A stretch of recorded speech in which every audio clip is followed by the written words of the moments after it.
గౌరవనీయులైన మంత్రివర్యుల సందేశాలు ఉంటాయి. I request honourable minister for revenue, housing, అలాగే ప్రజా సంబంధాల శాఖ మంత్రులు పొంగులేటి శ్రీనివాసరెడ్డి గారి సందేశం. సభాధ్యక్షులు సహచర మంత్రివర్యులు కృష్ణారావు గారికి, పెద్దలు గౌరవనీయులు రాష్ట్ర ముఖ్యమంత్రి వర్యులు రేవంత్ రెడ్డి గారికి,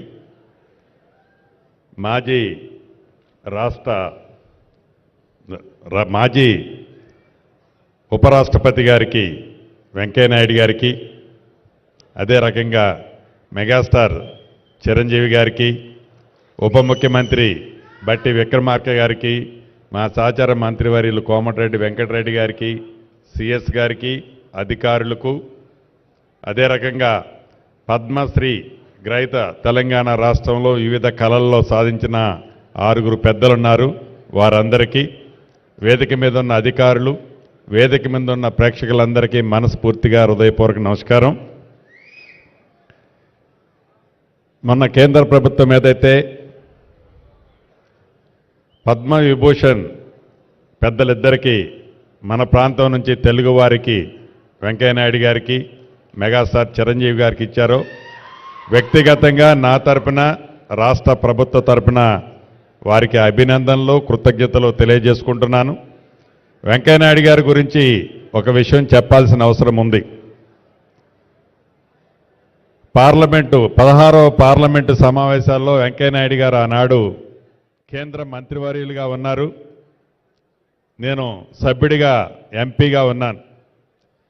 ఈ పార్లమెంటు సమావేశాలు జరిగేటప్పుడు జనం, అంటే సభ్యులమైన మేము అనేక కారణాల చేత ఆ సమావేశాల్లో, ఆ హాల్లో ఎవరికి తోచింది వారు మాట్లాడుతుంటాం. కానీ వెంకయ్యనాయుడు గారు మైక్ తీసుకున్నారు అంటే వారికి ఉన్న భాష మీద పొట్టు, అది ఏ భాష అన్నా కానివ్వండి, తెలుగు కానివ్వండి, హిందీ కానివ్వండి, ఇంగ్లీష్ కానివ్వండి, ఏ భాషలోనైనా ఆ సభని ప్రశాంతతలోకి తీసుకురావాలి అంటే వెంకయ్యనాయుడు గారు మైక్ తీసుకుంటేనే ప్రశాంతతగా వచ్చేది. అంత పెద్ద రాజకీయంగా కురువృద్ధులు, అనేక ఒడిదొడుగులు చూసి ఏ వ్యక్తి అయినా ఉన్నతమైన స్థానాల్లో అధిరోహించాలని కోరుకుంటారో దాంట్లో వెంకయ్యనాయుడు గారు ఆ స్థానానికి పోయి వారు రిటైర్మెంట్ అయినట్టు అనుకుంటున్నాను. మనస్ఫూర్తిగా భగవంతుడు వారికి నిండా నూరేళ్లు ఉండే విధంగా భగవంతుడు దీవించాలని కోరుకుంటూ, అదే రకంగా చిరంజీవి గారు, నేను చిరంజీవి గారి ఫ్యాన్ని. నా చిన్నతనంలో వారిది ఏ సినిమా వచ్చానో కూడా తప్పకుండా చూసేవాడిని. చాలా అద్భుతంగా వారు సినిమా రంగంలోనే కాకుండా రాజకీయ రంగ ప్రవేశం చేసి కూడా వారు కూడా ఒక మైల్ స్టోన్ టచ్ చేశారు. అదే రకంగా సంఘానికి కావాల్సిన మంచి, అంటే బ్లడ్ బ్యాంక్ లాంటి అనేక మంచి కార్యక్రమాలు చేపట్టి ప్రజలకి కూడా వారు ఎంతో ఉపయోగపడ్డారు.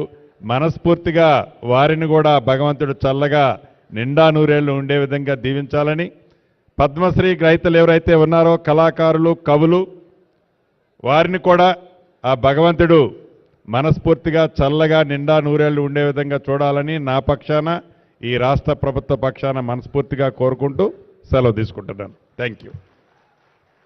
Thank you sir. గౌరవనీయులైన ముఖ్యమంత్రి గారు